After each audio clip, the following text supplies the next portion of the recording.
I said, what I'm going to do next is I'm going to have them sign these judgments. And I showed them the 2 judgments I wanted them to sign. I said, now I'm going to send them down to the clerk's office, and I want the clerk to sign it. That was a default judgment.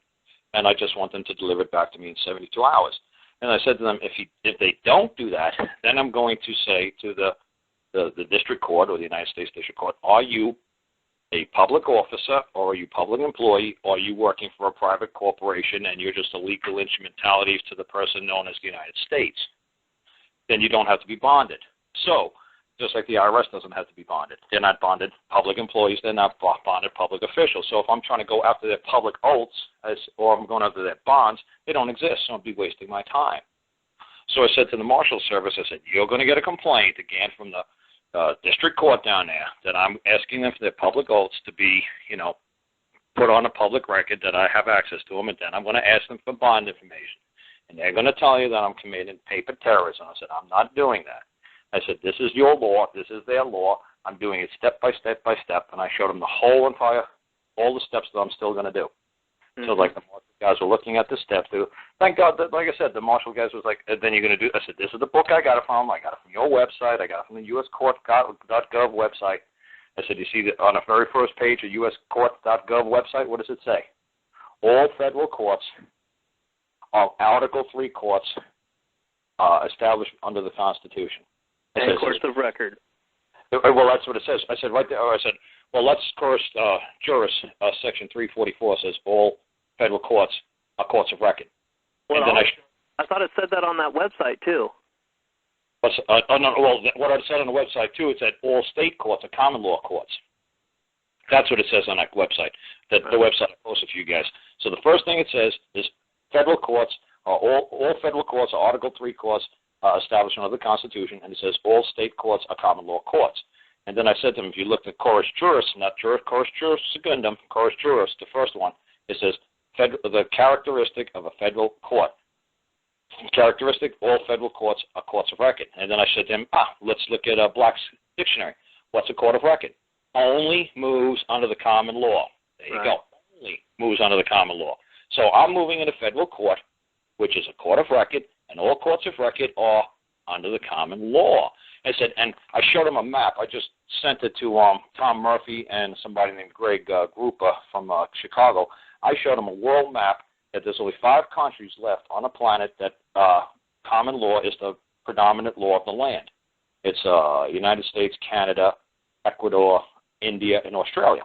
Everybody else is civil. So when anybody tries to attack me, I said, under the civil code, I just drop the map on the desk and say, what does that say?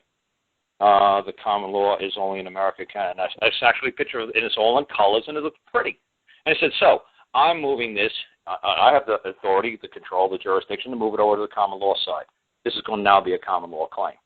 No more administrative complaints. Now I'm moving right over to the common law. And how can I do it? Look, uscourts.gov clearly says all federal courts are Article 3 courts. So when I hear a lot of these free men in Montana screaming up and down on the radio, I said that to the U.S. Marshal guys. I said, look, I apologize. Back in 2003 to probably about 2008, I was just as crazy as these free men were using all this, there's no such thing as Article 3 courts anymore, and I got to sign everything like Isaiah or son of Ezekiel and free men and flesh and blood. I said, all my lawsuits are 1 page long now. I said, scary. I said, they read the whole lawsuit in like 10 seconds. They're like, that's it? That's your whole I said, whole lawsuit. Are you kidding me? I said, no, does this sound like anything threatening on everybody? No. It's 1 sentence. It was like, I described me. I described the defendant. Like me was like maybe 2-3 sentences. The defendant was 2-3 sentences maybe. The claim was, jurisdiction was simple. There's a diversity of the party. The parties are diverse. And the matter of controversy is more than $20.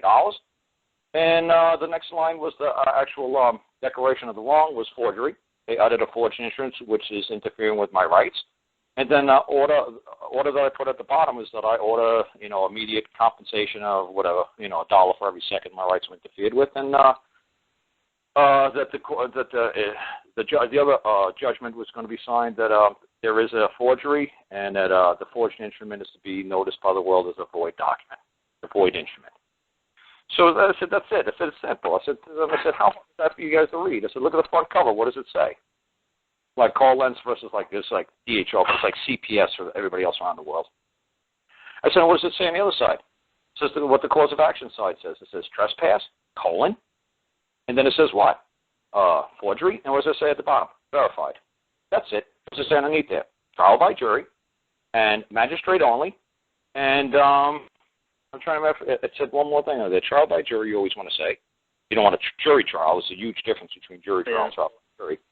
And then you want to make sure that you have magistrate only, court of record, magistrate only, and that way everybody knows Billy Thornton's thing is like the 4 elements of the common law court of record. Court of record moves under the common law, can hold people for contempt. The magistrate is independent of the tribunal. And what's the 4th one there? Oh, keeps a perpetual record of the proceedings. Right. Perpetuity and a seal. Right. Go ahead. No, so my lawsuit is incredibly simple. It's 1-page long. So when I say these poor guys, stop writing these 2-page lawsuits, 3-page lawsuits, 500-page lawsuits. I said to the marshal guy, I said, look, I was guilty of that. In 2003, I wrote like a 300-page lawsuit. My sister was standing right there. I said, you remember writing that nonsense with me, don't you? And she said, yeah. And then I said, I thought I trimmed it down like 5 years ago to 100 pages. Now I'm down to 1. I said, I make my claim. Now, somebody has to come into the other side who's a man who's going to say that my claim is not true. Good luck with that. I said, right. So I think part of the problem is here when we have an administrative agency that's bringing a claim against you, that is a civil equity legislative Article I court. And so here we're taking and using a civil legislative form in pleadings demanding a court of record. Well, they're giving you an equity legislative court of record. It's just not a common law court of record, and I believe it's the form of the pleadings that makes them unintelligible to the court because they're not in proper form and substance like what you're suggesting that you did with your suit. But, of course, the question would be, can you, with a simple answer in a common law court of record form and substance, convert that action over? And it should be because you were never subject to the original act to begin with because it only had application to a contract or an artificial entity. Right, and like I said, it's very simple. Like I said, when me and my sister were waiting in the marshal's office and they pop out, I thought I was actually going to go to jail. I thought I'd never come back see any of these animals or this farmer again. I really did. I said, if you guys, because I figured they were a little nervous because I'm beyond too simple. And my stuff is so amazing, like so simple, it's scary. So what was funny is I said to my sister, I couldn't imagine that poor magistrate who's going to try to arraign me. Oh, my God. They're going to have me like sitting in some federal prison for 100 years waiting to get a contract over me because Wait a minute. Why would they be trying to arraign you? Did they file some type of claim against you for filing your suit? Well, what I'm saying is I pitied the fool if they did try to charge me with a crime like Title 18 because how in the world are they going to get me to contract with the court? I'm going to say, may I have a piece of paper and a writing utensil, please, because I only answered court in writing. And I would have made some very simple thing. I would have said, what is the nature of the person whom this court seeks? And they would have had a coronary because nature is defined by God. So God defined me as a man.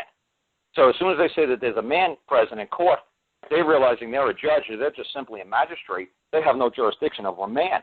And I'm going to say now, if you recognize there's a man in court, good. This is a common law land, right? Good. This is my wish to move this matter over to the common law. I said if we're in England or France, and I actually did that to this marshal guys. I said, see this map of the world? I said, you see everything else is blue. Over here we're orange. I said, now if we were in France, I'd be screwed. Because the civil law is what I'd have to answer to, and I'm guilty, and I have to prove myself innocent. Thank God we live over here. You see where I colored it orange? I said, this is common law. They have to prove their case against me, and they can't make a claim. The only thing the government could do is make a complaint. They can't make a claim because only man can make a claim. The government can only make a criminal complaint. They can't make a criminal claim. So when I hear all these guys saying, we're going to make a civil complaint, you guys are crazy because that's what governments do. You're dropping your status. When you go to a complaint, you're dropping your status down from a man to a fiction in law because a complaint is done by, like, government entities. Governments can't make a claim. They don't. You never heard of such a thing as, there's a criminal claim against me. There's a criminal complaint, issued against you. Well, but it depends on what type of remedy you're seeking. There are legislative equity statutory claims that you could make if you understood them. So it just depends on what option you want to take, really. I want the one-page option, the two-sentence option. I just want to state my claim, make my claim, and say, is there any man going to come forth to say that my claim is not true? Does anybody else have a superior claim than me? If not, the government can't make it. And then that's the whole question on dealing with these administrative agencies when they're coming after you. If they don't have an original contract that you sign into knowingly, intentionally, and voluntarily to receive a consideration with full disclosure, then who is the real party of interest that was injured that filed the complaint, a verified complaint against you? So you got them either way.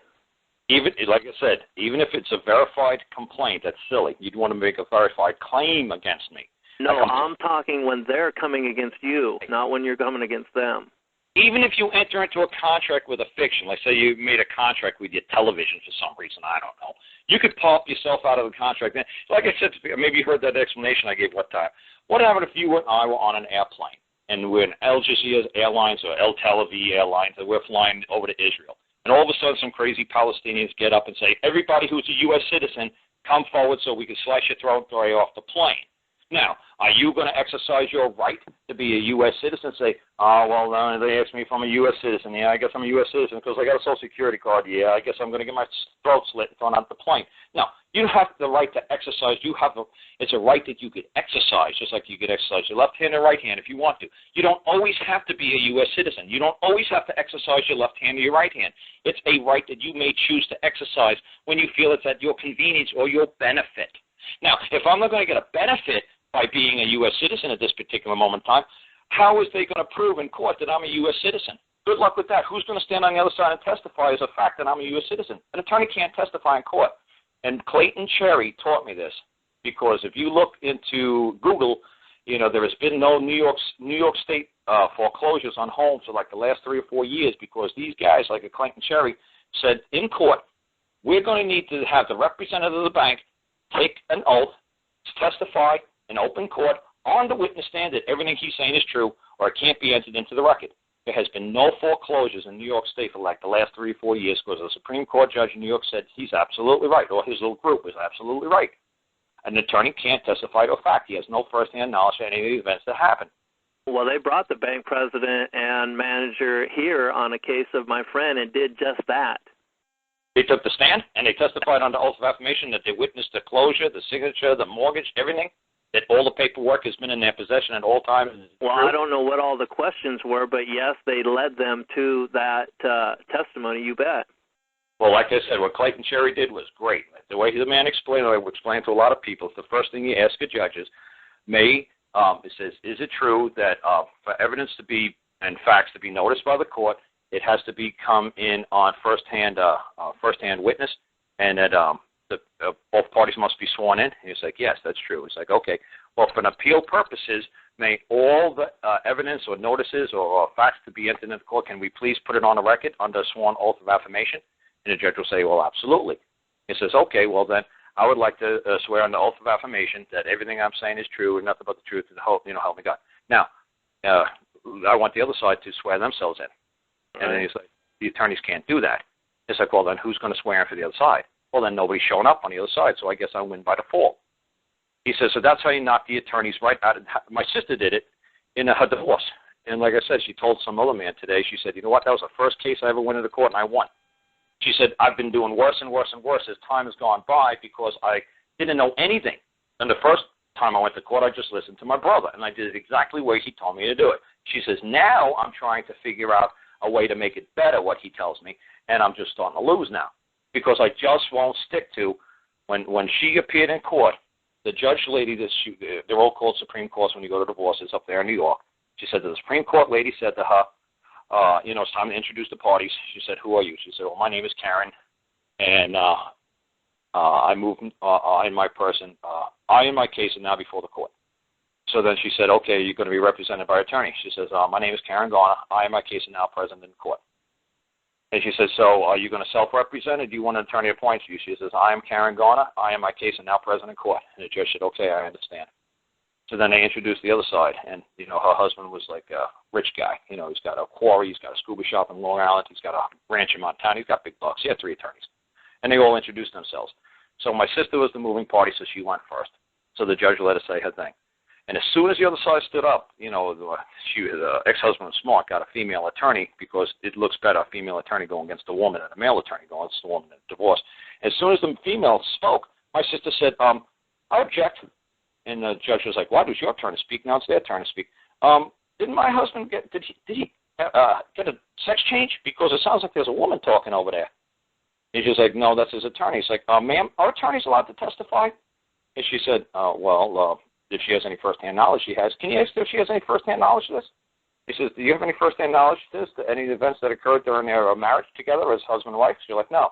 He said, then I object to this woman speaking on anything in this matter, and I demand that she is not be recognized by the court, nor any facts or evidence that she's bringing into the court can be taken notice by the court.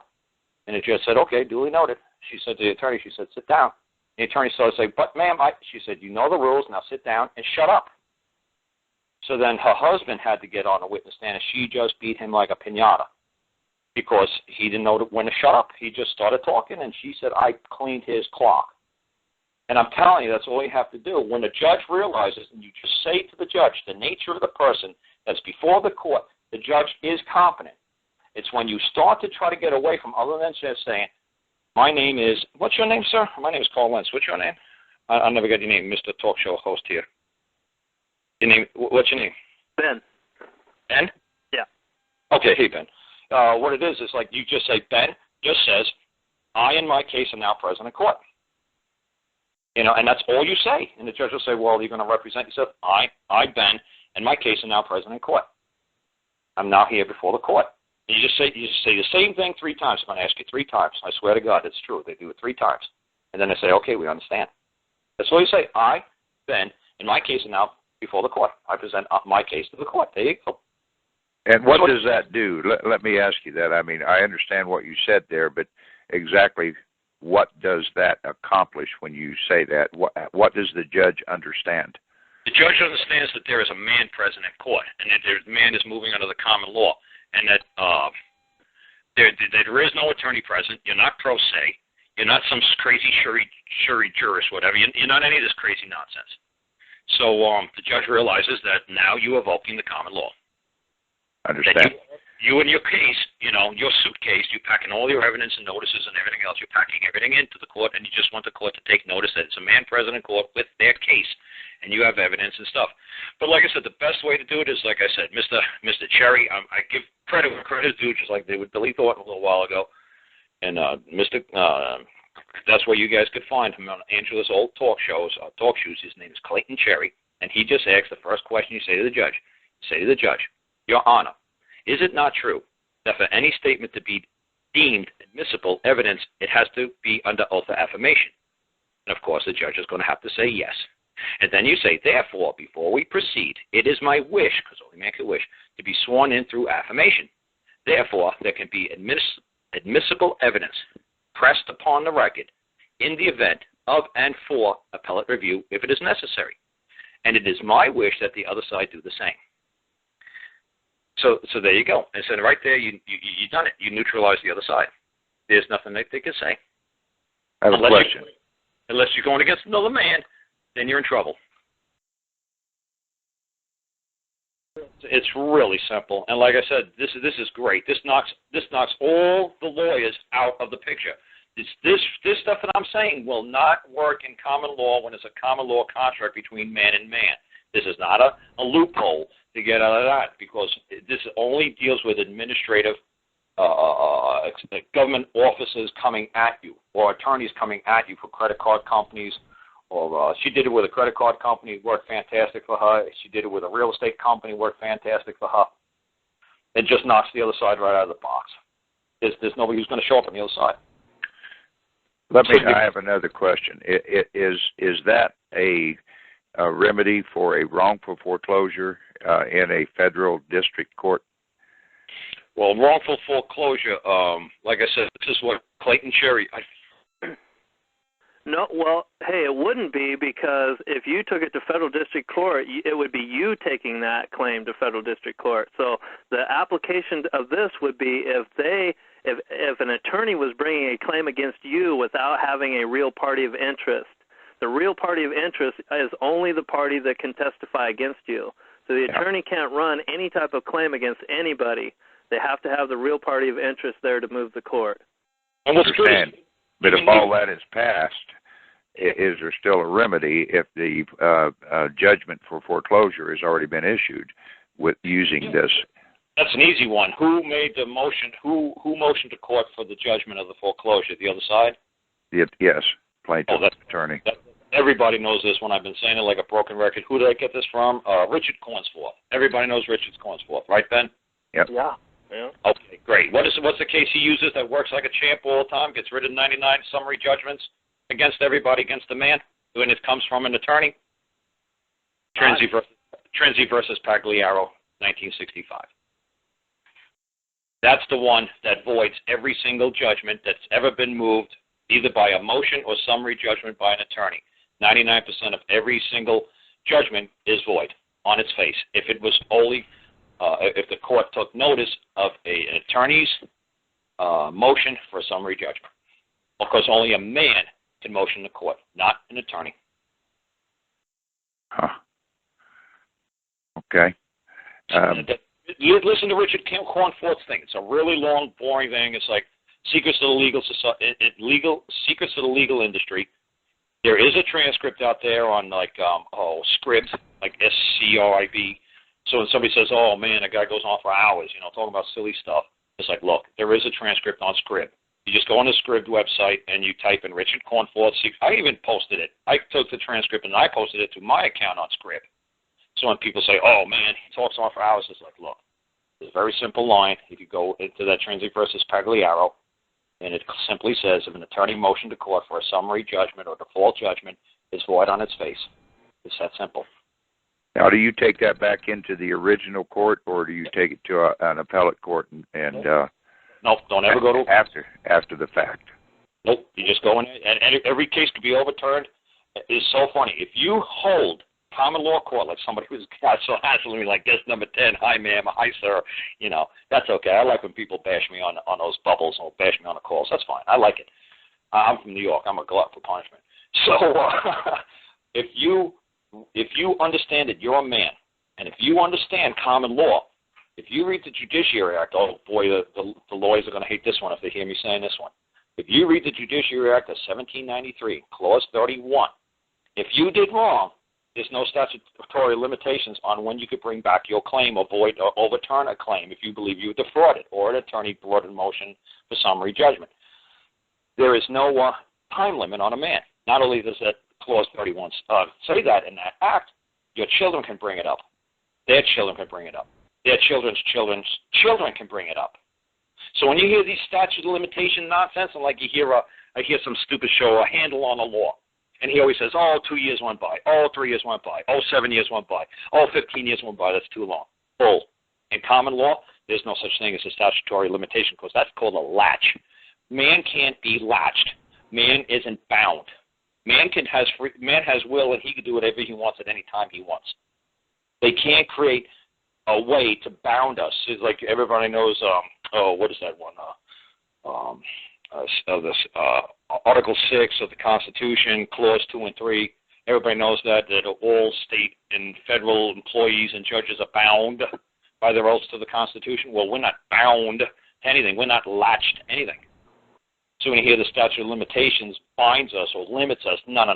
It binds attorneys, and it binds like the judges, but it doesn't bind man. Nothing bounds man. Man is like a representative of God on this earth. Nothing but bounds man. So the nature of the party is man. Once the court realizes there's a man present, they know that they're talking to their superior. Man has created the court. Man created the legal system.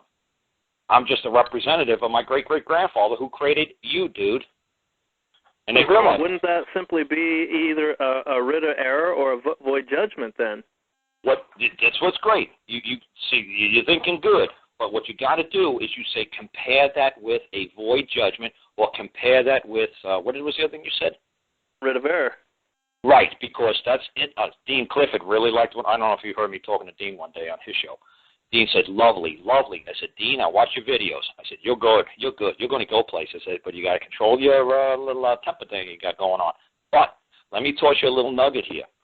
What you're doing and where you're going to fail I said, because when you start stealing, theft, intellectual property, when you start relying upon their codes, their words, their terms of art, that's theft. All that stuff that you're using is copyrighted material.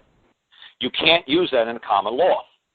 They see those legal terms coming across your paperwork, they're going to immediately take you over to the civil side, because if you're a citizen, you could use statutes and you're a big member of their family and you could get away with using their stuff. But if you're saying you're an alien and you have unalienable rights and you're not part of them and you're foreign to them and you use their intellectual property, they're going to charge you with a crime. I said, so instead of charging you with a crime, they move you over to the civil side to protect you from yourself. So when you use words like writ of error, that's like a legalese term in art. So when you say, I believe I've been done wrong, or I believe, of course a writ just means to write, or it means an order, a writ of error. Say, I order that something was done in error. So what you could say is, I order, something was done, and say, you have to word it like in the common terms, like the common layman terms, like an error occurred.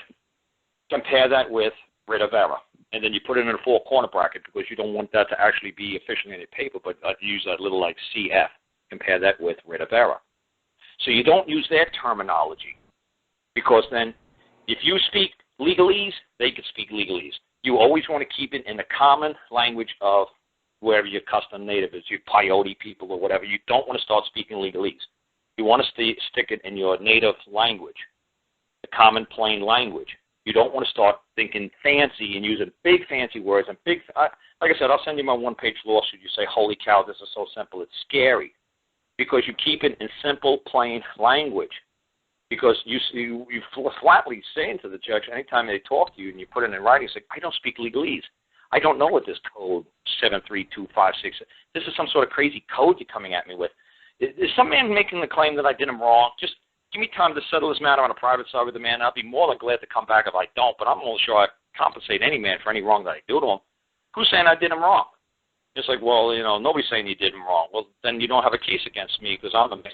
I'm on the common law side of the court here now. You got me on the wrong side, and that's, believe it or not, you could Google the word wrong side of the court, and it'll say exactly what I'm saying. It's when they're trying to bring you over to the civil side and you want to get back over to the common law side. You just tell them you got me on the wrong side of the court. It kind of sounds too simple as the wrong side of the court, but actually that is a legal term, so you got to be careful. You can say, "Can you just get me back over to my court?" And then you could do that full corner thing. So I'm on the wrong side of the court. You got me on the wrong side of the court. So you just get back into your original jurisdiction. It's called Conusance. I'm trying to how to spell that. Consuance. You're making a claim of Conusance. Just saying somebody, like you heard, like you described me, somebody took my personal injury claim and they converted it over to a civil rights complaint. And I just was going like, hey, I filed a claim of Conusance.